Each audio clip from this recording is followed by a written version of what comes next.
Hello बच्चों, कैसे हैं आप सब। देव साइंस पॉइंट में आप सभी का स्वागत है। जैसे हम कर रहे हैं क्लास नाइन्थ के चैप्टर नंबर फर्स्ट साइंस का। प्रीवियस वीडियो में हमने मैटर और किस टाइप से जो मैटर चेंज होते हैं उसके बारे में देखा था हमने। आज हम देखेंगे effect of change of temperature.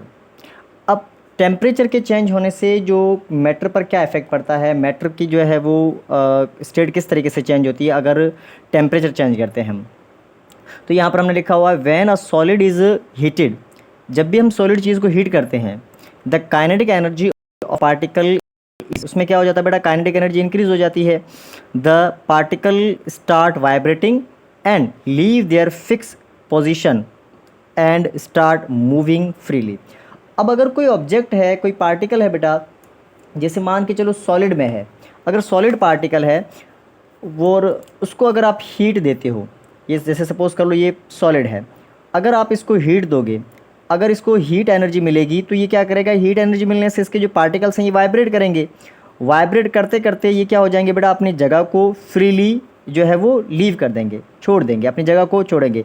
जैसे ही अपनी जगह को छोड़ेंगे तो इन पार्टिकल्स के बीच में क्या आ जाएगा बेटा, स्पेस आ जाएगा, गैप आ जाएगा।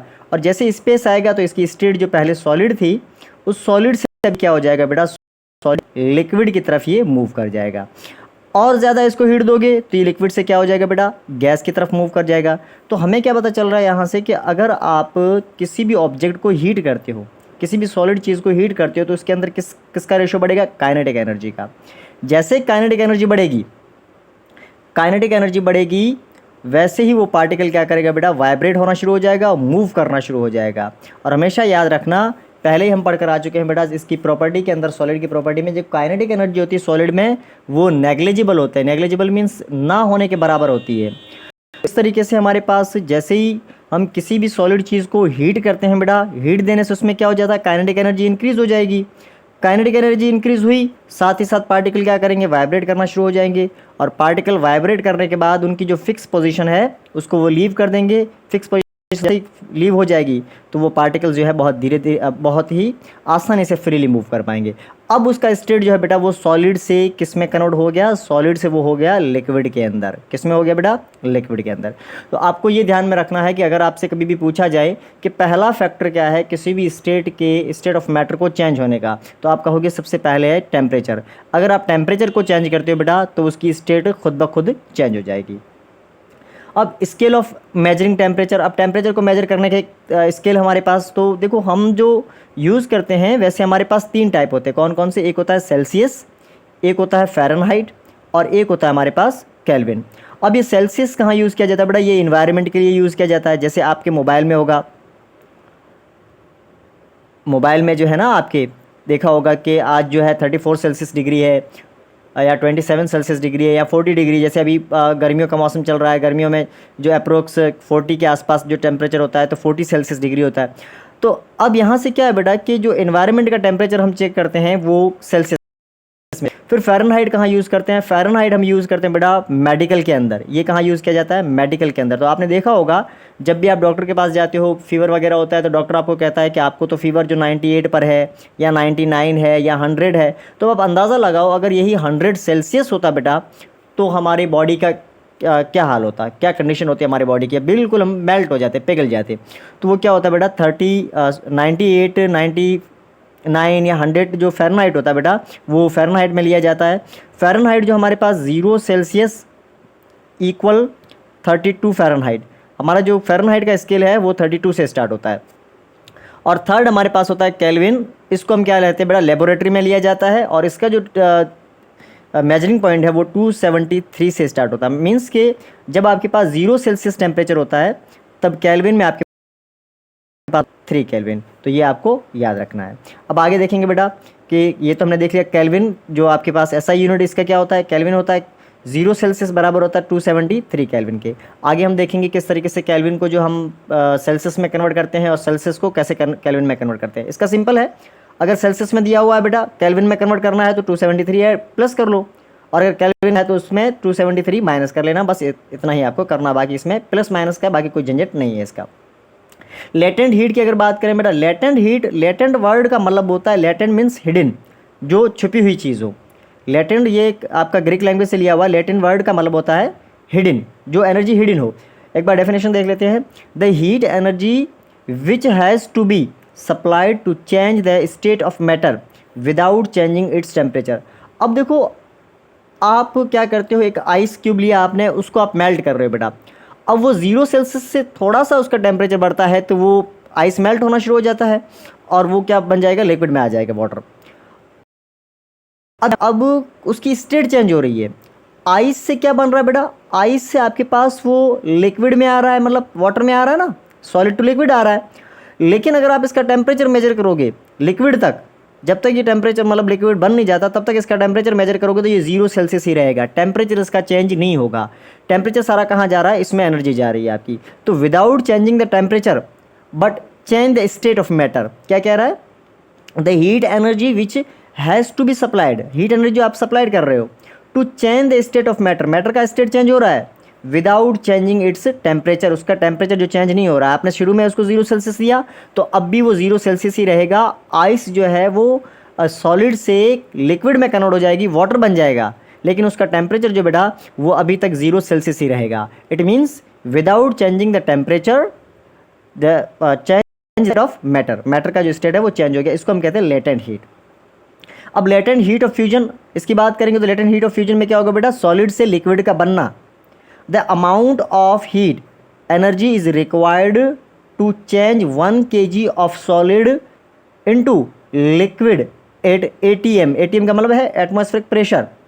अब क्या मतलब है इसका कि आपको 1 किलो आपने सॉलिड लिया है, कोई भी चीज़ सॉलिड है, 1 kg आपने लिया बेटा, उसको आप जो है लिक्विड में कन्वर्ट कर रहे हो। 1 kg सॉलिड को लिक्विड में कन्वर्ट करने के लिए जो आपको एनर्जी रिक्वायर्ड है, हीट एनर्जी जो रिक्वायर्ड होगी, उसको हम क्या कहेंगे, लेटेंट हीट ऑफ फ्यूजन।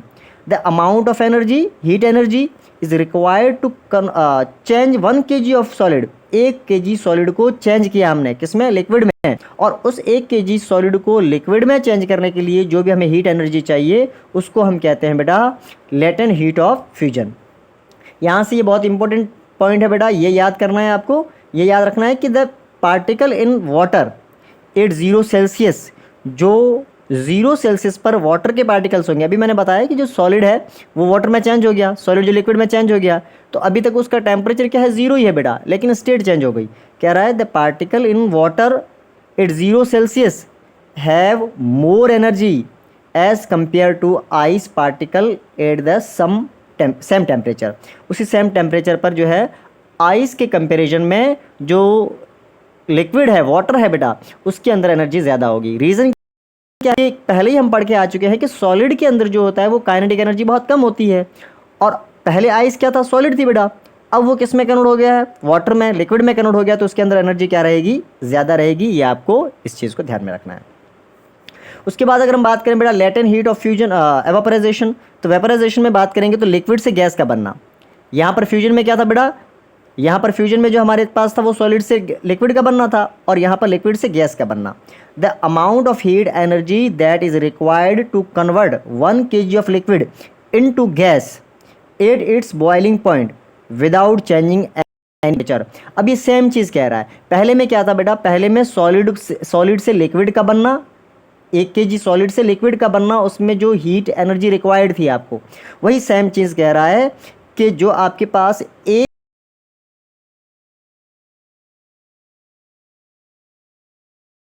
और उसके लिए जो आपको हीट एनर्जी चाहिए उसको हम कहते हैं लेटेंट हीट ऑफ वाइपराइजेशन। मतलब जब आपके पास सॉलिड से लिक्विड बनेगा तो उसको आप कहोगे फ्यूजन, और जब लिक्विड से गैस बनेगा तो उसको आप कहोगे वेपराइजेशन। ये पीछे भी पढ़ के आ चुके हैं। Once again, the amount of heat energy that is required to convert 1 kg of liquid into gas, 1 kg liquid को गैस में कन्वर्ट करना।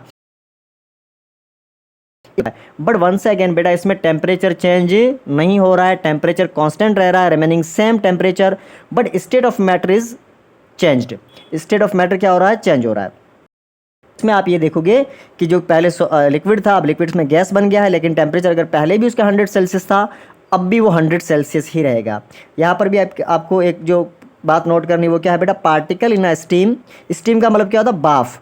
जो भाप बनती है ना, जब आप देखते हो पानी को, जब आप बॉयल करते हो तो इसके ऊपर से भाप निकलती है जो बहुत ज़्यादा मतलब हार्मफुल होती है, ख़तरनाक होती है। अगर वो भाप हमारे हाथ वाथ पे लगती है तो थोड़ा सा जलने का भी मतलब एहसास होता है हमें। तो कह रहा है the particle in state water vapour 373 Kelvin, 100 Celsius 373 Kelvin जो हमारे पास 100 सेल्सियस के बराबर होगा, have more energy than water at same temperature. अब आपके पास क्या है बेटा, एक तो आपके पास स्टेम आ गया, स्टीम हो गया, और एक आपके पास उसी समय क्या था बेटा, वाटर था। ये भी, और ये भी आपके पास क्या 100 सेल्सियस है। अब अगर टेम्परेचर की बात करते हैं तो दोनों में सेम है बेटा, टेम्परेचर दोनों में सेम है ना। बट अगर एनर्जी की बात करें तो एनर्जी इसमें क्या होगी, बहुत ही ज़्यादा होगी। इसके अंदर जो एनर्जी बहुत ज़्यादा होगी, इसके अंदर जो एनर्जी क्या होगी, कम होगी। तो जब भी लिक्विड को आप गैस में चेंज कर रहे हो, वो स्टेम उसी सेम टेम्परेचर पर, तो उस दोनों में अगर हम कंपेयर करेंगे एनर्जी में, तो जो गैस पार्टिकल्स होगा या स्टीम जो होगी बेटा, उसके अंदर जो क्या होगी, एनर्जी बहुत ही ज़्यादा होगी। तो इसको हम कहते हैं लेटेंट हीट ऑफ वेपराइजेशन। तो ये हमारे पास हीट का था। अब हम बात करेंगे बेटा प्रेशर की बात करेंगे। तो प्रेशर में हमारे पास क्या आ जाएगा, effect of change of pressure. भाई लिक्विड जो हमारे पास कोई भी ऑब्जेक्ट है, कोई भी मटेरियल है, कोई भी मैटर है, जो टेम्परेचर की वजह से तो चेंज होता है, ये हमने देखा अभी, ठीक है। बट क्या प्रेशर की वजह से भी चेंज होता है, तो उस चीज़ को डिस्कस करते हैं। The physical state of a substance can also be changed by changing pressure. अगर आप किसी भी ऑब्जेक्ट का जो फिजिकल स्टेट है उसको अगर आप प्रेशर चेंज कर रहे हो, उसका जब आपने प्रेशर चेंज किया तो साथ ही साथ उसकी जो फिजिकल स्टेट है बेटा, वो भी चेंज हो जाएगी। हो सकता है आपने प्रेशर इंक्रीज़ किया तो वो जो है आपके पास सॉलिड बन सकता है, ठीक है, अगर क्या लिक्विड स्टेट में है या फिर गैसियस स्टेट में। और अगर उसका प्रेशर आप कम करते हो तो वो गैसियस स्टेट में आ सकता है, लिक्विड स्टेट में आ सकता है। तो ये डिपेंड करता है प्रेशर के ऊपर। Increasing pressure brings particles closer. जैसे जैसे आप प्रेशर को इंक्रीज करोगे तो जो उसके पार्टिकल्स होंगे बेटा, वो क्या करेंगे, बिल्कुल क्लोज आएंगे, पास पास में आएंगे। जैसे जैसे अब हमने देखा था कि जो सॉलिड होता है बेटा, सॉलिड में क्या होता है, पार्टिकल्स बहुत ही क्लोज होते हैं इस तरीके से। अब आप जैसे प्रेशर को इंक्रीज करोगे तो पार्टिकल्स क्या आ जाएंगे, पास पास में आ जाएंगे, और उसका स्टेट क्या हो जाएगा, चेंज हो जाएगा। तो वो अगर पहले गैसियस स्टेट में है तो लिक्विड में आ जाएगा, और ज़्यादा उसका अगर प्रेशर चेंज करोगे तो वो सॉलिड में भी आ सकता है। यहाँ पर हमारे पास दिया हुआ बेटा, ये 3 सिलेंडर दिए हुए हैं। इन तीनों सिलेंडर में यहाँ पर आप देख सकते हो ये गैसियस स्टेट में है। यहाँ पर ये ऊपर पिस्टन है बेटा इसका, यहाँ पर पिस्टन जो है सिलेंडर के बिल्कुल है, और ये हमारे पास सिलेंडर है। अब यहाँ पर आप देख सकते हो बेटा क्या है कि बहुत ज़्यादा पार्टिकल्स दूर दूर है। तो ये किस स्टेट में होगा, सॉलिड स्टेट में होगा, सॉरी गैसियस स्टेट में होगा, क्योंकि पार्टिकल बहुत ज़्यादा दूर है। अब अगर हमने यहाँ पर क्या किया, थोड़ा सा पिस्टन को जो प्रेस कर लिया, ये पिस्टन है, इसको थोड़ा सा प्रेस करने से क्या हो गया, पार्टिकल्स थोड़े क्लोज आ गए। अब क्लोज आने से आप इसका वॉल्यूम भी देख सकते हो बेटा, यहाँ पर वॉल्यूम ज़्यादा है, यहाँ पर वॉल्यूम कम है, और यहाँ पर बहुत ही कम वॉल्यूम है। अब पिस्टन को जैसे प्रेस करेंगे बेटा तो ये पार्टिकल जो क्या है, क्लोज आ जाएंगे। क्लोज आएंगे तो ये किस में कन्वर्ट हो जाएगा, लिक्विड में कन्वर्ट हो जाएगा। अब गैस से क्या बन गया, लिक्विड बन गया। और ज़्यादा इसका पिस्टन और ज़्यादा प्रेस करोगे, आपने और भी दबा दिया पिस्टन को, तो अब ये सिलेंडर सिलेंडर के अंदर पूरे तरीके से इसका वॉल्यूम कम हो गया है, और ये गैस से लिक्विड, और लिक्विड से क्या सीधा क्या कहाँ आ गया बेटा, सॉलिड के ऊपर आ गया। तो हमें इससे क्या पता चल रहा है बेटा कि जब आप प्रेशर को इंक्रीज करते हो प्रेशर को, तो आपके पास क्या हो जाएगा, वो चीज़ जो है वो आपके सॉलिड में कन्वर्ट हो जाएगी। पार्टिकल्स क्या आ जाएंगे बेटा, बहुत ही क्लोज आ जाते हैं। तो एक फैक्टर हमारे पास ये भी आ गया कि जो स्टेट ऑफ मैटर है वो उसका चेंज होने का रीज़न टेम्परेचर के साथ साथ हमारे पास प्रेशर भी होता है। अब यहाँ पर हमने क्या देखा बेटा, यहाँ पर ये हमारे पास है कि when we apply high pressure, जब ज़्यादा प्रेशर अप्लाई करते हैं on a gas and its temperature is reduced, उसका टेम्परेचर क्या हो जाएगा बेटा, कम हो जाएगा। The gas converted into liquid. यहाँ पर देखो प्रेशर था तो हमने हाई प्रेशर अप्लाई किया तो ये गैस लिक्विड हो गया। लिक्विड के बाद ये और ज़्यादा टेम्परेचर अप्लाई किया तो इसका जो प्रेशर ज़्यादा अप्लाई किया तो टेम्परेचर कम हो गया। टेम्परेचर कम होने के साथ साथ जो इसकी स्टेट है बेटा वो चेंज हो गई, सॉलिड लिक्विड से गैस सॉलिड बन गया। अब यहाँ ये बहुत ही इंपॉर्टेंट पॉइंट है, क्वेश्चन पूछा जाता है अक्सर एग्जाम के अंदर, तो यहाँ से इसको नोट करेंगे बेटा। सॉलिड कार्बन डाइऑक्साइड आपने देखा होगा शादी ब्याह में हम देखते हैं, तो जब ग्रूम ब्राइड की जब एंट्री होती है दूल्हे दुल्हन की, तो उस समय दोनों तरफ जो हम थोड़े से मटके रखते हैं और उनके अंदर जो ड्राई आइस रखते हैं, तो जैसे ड्राई आइस में हम पानी डालते हैं गर्म पानी, तो उसमें क्या है, धुआं निकलता है, स्मोक उड़ता है, वो एक एंट्रेंस के लिए होता है, बहुत ही अच्छी मतलब देखने के लिए होता है हमारे पास। तो उसमें कौन सी गैस होती है बेटा? कार्बन डाइऑक्साइड होती है। तो कह रहा है कि solid carbon be stored under high pressure, जब उसमें बहुत ज़्यादा प्रेशर देते हो कार्बन डाइऑक्साइड को, तो वो आपके पास क्या बन जाएगा? सॉलिड बन जाएगा। Solid carbon dioxide can be stored under high pressure. Solid carbon dioxide get converted directly in gaseous state on decreased pressure to 1 atmosphere without coming liquid. अब जैसे आपके पास पहले आपने गैस ली, यहाँ पर मान के चलो ये आपके पास कार्बन डाइऑक्साइड गैस है, कार्बन डाइऑक्साइड गैस है। इसका आपने क्या किया बेटा? टेम्परेचर बहुत ज़्यादा जो है आपने इसको जो है प्रेशर दिया, बहुत ज़्यादा प्रेशर देने के बाद ये गैस ही था ना कार्बन डाइऑक्साइड, ये किस में बन गया? आपके पास सॉलिड में बन गया। अब आप इसको स्टोर कर सकते हो। लेकिन अब आपको क्या करना है? इसको लिक्विड में कन्वर्ट करने के बजाय डायरेक्ट इसको आपने गैस में लेकर आना है, इसी सॉलिड कार्बन डाइऑक्साइड को। तो आप क्या करोगे? इसका टेम्परेचर जो एटमॉस्फेरिक प्रेशर है बेटा, वो रिड्यूस कर दोगे 1 atm। 1 atm जब आप इसका रिड्यूस कर दोगे प्रेशर, तो ये सीधा लिक्विड में कन्वर्ट होने के बजाय सीधा किस में आ जाएगा बेटा? ये सीधा सॉलिड में आ जाएगा, सॉरी गैस में आ जाएगा। तो कह रहा है आगे आपको इसमें क्या कहा हुआ बेटा? Liquid. That's reason carbon dioxide is also known as dry ice, जो हम यूज़ करते हैं ड्राई आइस का भी मैंने आपको बताया। Temperature and pressure determine the state of substance. यहाँ से ये बहुत इंपॉर्टेंट है पॉइंट है कि भाई सिर्फ ना टेम्परेचर नहीं बल्कि प्रेशर भी जो है वो डिटरमाइन करता है आपके स्टेट ऑफ मैटर। अगर आप प्रेशर को कम करते हो या ज़्यादा करते हो तो उससे भी जो है स्टेट ऑफ मैटर आपका चेंज होता है। टेम्परेचर से तो हमने देख लिया और प्रेशर से भी हमने देख लिया। अगर ये वीडियो आपके लिए यूज़फुल हो, हेल्पफुल हो तो चैनल को सब्सक्राइब कीजिए, वीडियो को लाइक कीजिए और ज़्यादा से ज़्यादा शेयर कीजिए। Thank you for watching.